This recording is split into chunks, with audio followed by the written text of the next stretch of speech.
Human design gives you this blueprint of who you are designed to be as a unique person. You are exactly the way you're supposed to be, and nothing about you is weird. That's how you were meant to be.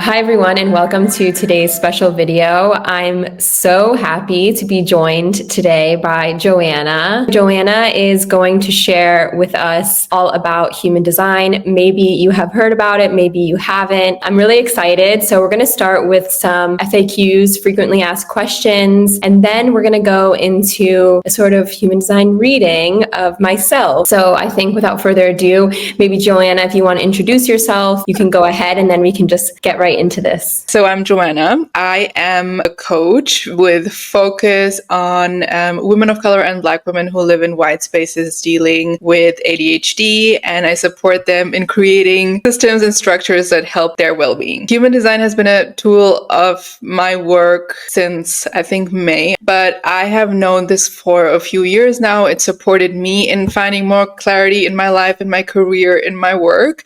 So I really wanted to implement it in my work as well to support others through the topics that I have. The first question that we have is, what does your birthday have to do with human design? We need the birthday, the birth time, and the birth location to pull up a body chart.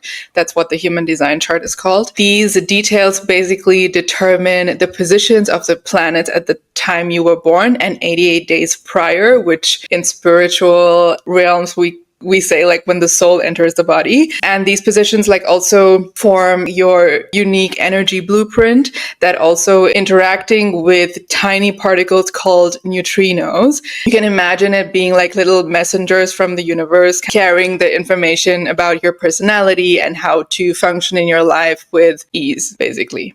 Makes sense. The second question is kind of general, but how does it work? How does human design work? Human design is a concept that combines ideas like astrology, ancient wisdom, modern science, and your birth information creates this body graph, like the human design chart. And that is as I said, the blueprint or the map of how your energy works.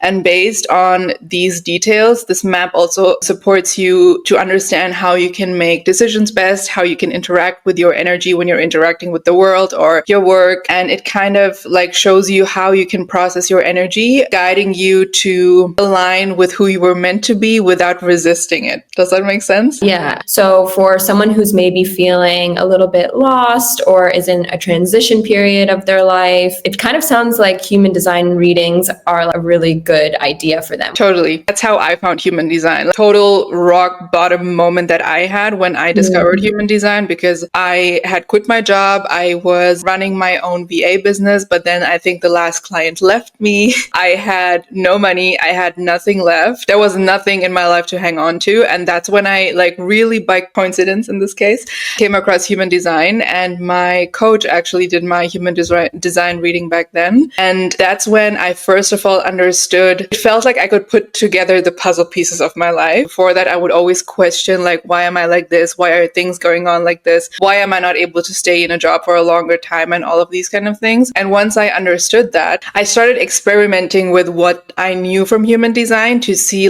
how my life would turn out if I would be in alignment with apparently who I was meant to be when I came to this world. Everything that has happened today is based on that. And it's really crazy to see this, because I never thought that this would be what human design would do to my life, but I love it. It's just the best. That's awesome. For anything to come into your life when you're at rock bottom and offer you this kind of guidance, I think that's super special and super important. So that's really awesome. The next question is, why do people get their human design reading? There are people who are seeking their purpose in life. And I say that purpose is not a thing that you do, but the way you do it in your own way. And it helps them see how they're naturally wired and how they can actually make the decisions that open up the opportunities that are meant for them. Understanding how you can manifest the things that you really want to have and that are meant for you.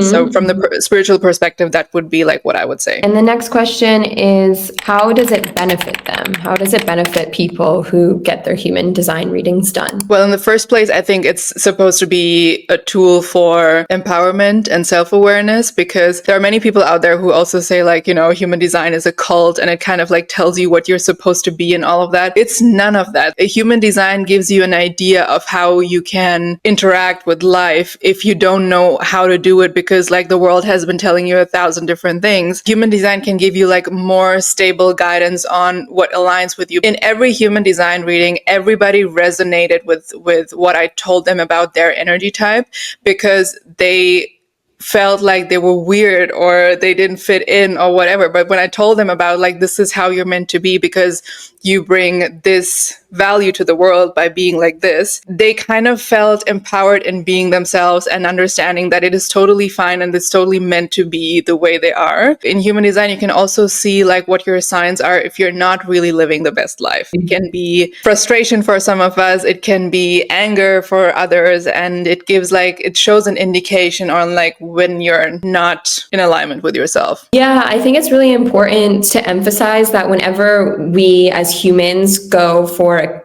or seek out external guidance, whether it's human design or I don't know, any other kind of tool, or I don't know what you would call it, to take it with a grain of salt. Just because someone tells you how to live your life or what's best for you doesn't mean that you need to follow it to a T. So I just want to say that for anyone who's maybe like skeptical, or like you said, oh, some people think it's like a cult. No one is telling you that you have to do this.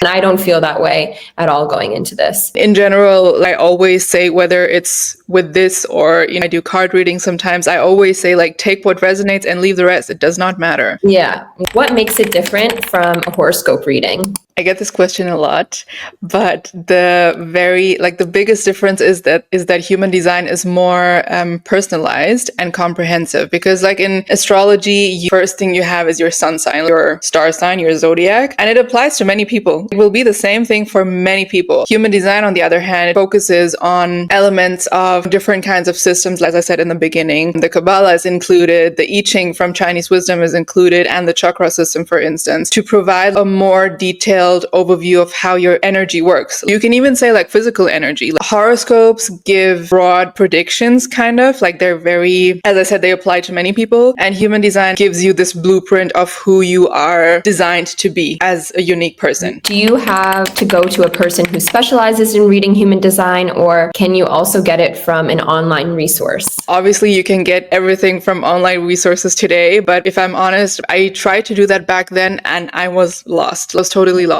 The difference with somebody who can read your human design chart is that they can break it down for you in smaller and more understandable pieces and help you understand how you can really implement it into your daily life. Kind of like taking it from the spiritual level and applying it to the physical level in the world that you interact with every day in your life. I think every human design reader is different. I think everybody has a different kind of focus. There are even people out there who support people with human design for their nutrition. And explaining how different aspects of your human design works is something that you will not be able to find online just by researching it, probably. No, it makes a lot of sense, because how can an online resource really know nuances of you and the ins and outs and details, which I'm sure play a huge part. But this is the final question. Can you share about how you prepare a human design reading for a client? I start by gathering their birth details, like date, time, and place. Then I can generate the body graph chart. We will see yours in a bit. I take some time to analyze their type, authority, profile, and energy centers. I will get into that when I show you your body chart as well. I think it will be more easier to understand. But usually I have my clients ask me a few specific questions on where they're stuck or what they would like to know, so that I can look into like the specific energy centers to see if there is something that they're doing that is not really at ease, but like where they're more resistant towards whatever they actually desire to have, which is something that we don't know always on a conscious level. I create like a PDF with all of these details that I tell them about, which is based on everything that the body chart says, to make it like a bit less complicated than it looks like in the body chart. And I kind of like split it in two sessions. One session I just go through everything everything what is in the chart with them. I answer questions they have. And in the second session, I use that as an integration session where I offer more practical guidance on how to apply human design into daily life and how to make decisions and how to improve communication with others, for instance. It does take a while to prepare the chart itself, but it's always worth it because up until now, I feel like everybody got the answers they were looking for. Cool. Thank you so much, Joanna, for answering all those questions. Joanna is not going to do a full human design reading of me because, like she explained, it's usually done in 2 parts and it takes a lot of time. So we're going to just go through sort of a basic one of myself. Yeah, we can just go ahead and get right into it.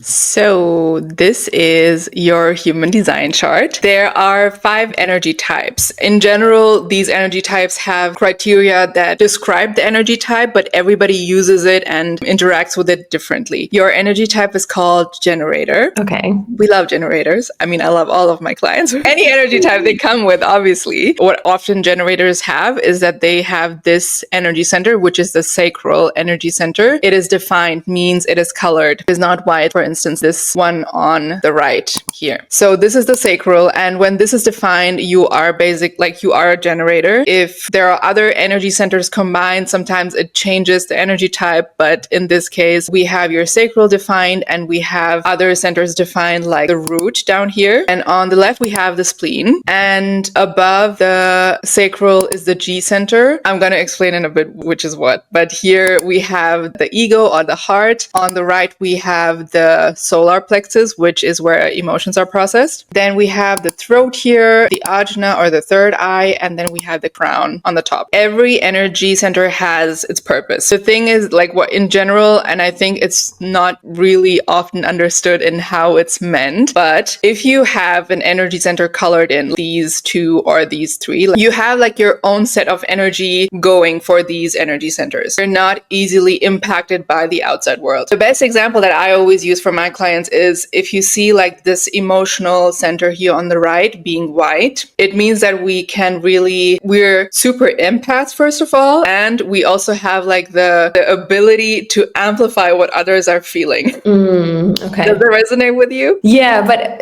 when you say we have the ability to amplify what others are feeling, like within ourselves, or we invoke it in them? No, within ourselves. You can feel deeply with them. Okay, yes. Yes, that definitely resonates with me. So that is always the easiest example that I use because like the others, it is a bit more tougher to explain. But that is how, in general, like, energy centers work. Like you have, for instance, the sacral here, you have your own life force working through you. Like you don't need other people to motivate you and push you like all the time because at some point when you're doing something that you really like, you just have this intrinsic energy and motivation that just keeps going and keeps you going until you can't do things anymore. So this is like the general body chart. Every chart looks very different. I actually thought in the beginning that when I saw my chart, I was like, probably it's very similar to others. And then when I started studying it and seeing other charts, I was like, oh my God.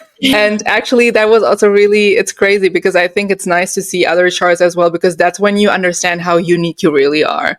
Really love that about human design. To come back to your energy type, as I said, you're a generator, and a generator runs on their sacral energy. This is like the defining feature of a generator. This is your active and responsive sacral energy center. As I said, like, it gives you the consistent and reliable source of energy, but only when you're engaged in things that you really like or that excite you. So it's not like, it's not there for things that you don't enjoy. That resonates with me a lot. Generators have a history of kind of being taken granted for having this life force energy. There are like years and years ago, like in other decades, when we didn't know much about human design and doing something that you enjoy wasn't even a thing. Generators were used for the fact that they had this endurance to do the things. And now we're kind of like switching to this new era of understanding what we love to do and leaning into that. It's really tough for many generators out there who are used to getting credit for working hard and working a lot, kind of moving away from that and just doing the things that give you joy and to listen to your own desires and needs is very, very tough for many people out there, obviously. But like it's kind of showing how we're breaking the cycle in this case, which I love. Yeah. Every energy type has an authority, and the authority is how people make decisions. You in this case are also sacral authority, which means you make decisions based on what your gut tells you to do. It's not really the intuition. It's really just like a physical pull towards the thing that you want. I'm pretty sure you can resonate when I ask you if you can make better decisions when somebody gives you like binary choice. If they tell you, do you want pizza or burger? You can make a better decision than if somebody asks you, what do you want to eat? Yes, 100%. That is what the sacral does in this case. Yes. Okay. Yeah. Do you have any questions this far? No, I'm like processing a lot. Sorry.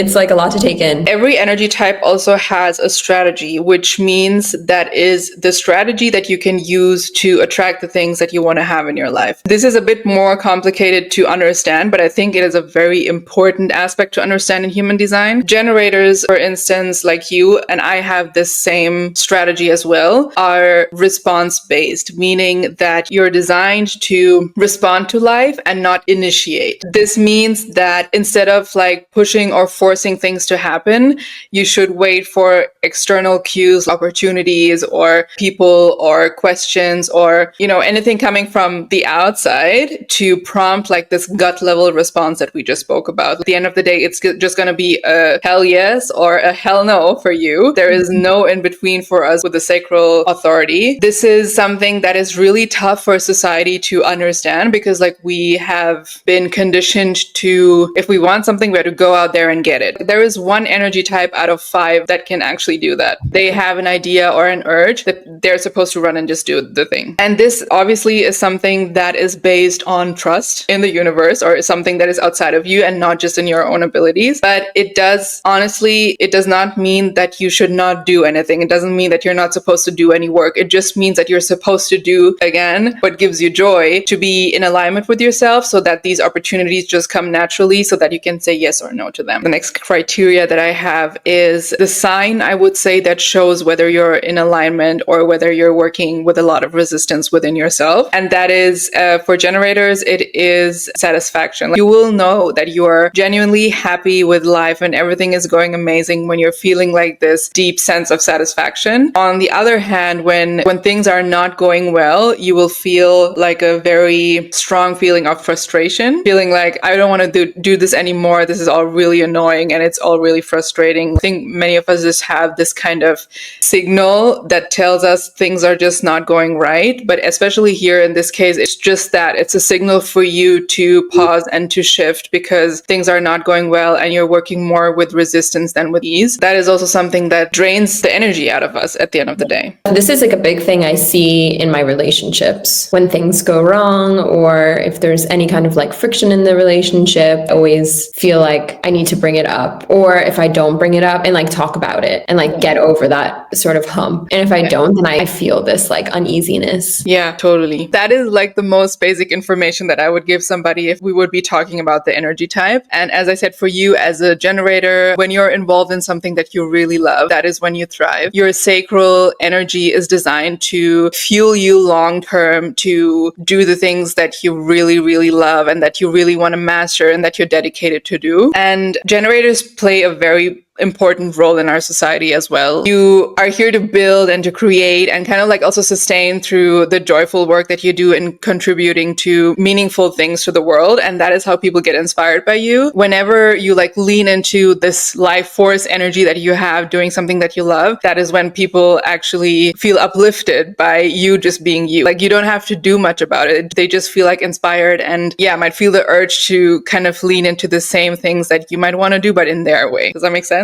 Yeah, it makes a lot of sense. That's really amazing to hear. I'm not smiling on the outside, but on the inside, I just feel like so much warmth and happiness because it really resonates with me. And it's kind of like how I've been feeling for a long time, most of my adult life, but I have not really been able to articulate it. So yeah, that feels good to hear. Yeah, that is what I meant earlier, right? Human design is meant to empower you in being who you are, but like doing it with more confidence and understanding that you are exactly the way you're supposed to be and nothing about you is weird, but that's how you were meant to be, to do the meaningful things here in the world and to inspire others and just, yeah, live a life with ease and joy instead of with resistance all the time. Because like there has been a very long period when people used to say like, we have to just, life is tough and sometimes you just need to struggle and all of that. It doesn't have to be that way. Obviously there are challenging times, but it's a difference if you like choose the challenge or the struggle. So that is what human design will give you more information on. And that's why I think it's amazing, because once you know this, it's always easier to kind of like bounce back and see what can I do to make this like at least feel more easier for me than maybe resisting the whole change that might be happening or something. For sure. What spoke to me the most is like living more confidently, living more authentically. And when I'm living more authentically, being confident about it, because it's so easy to second guess yourself in this world, at least for me. So yeah, thank you for I'm sharing. glad that it resonated. I think that pretty much wraps everything up. Thank you so much again, Joanna. I really appreciate you taking the time and the energy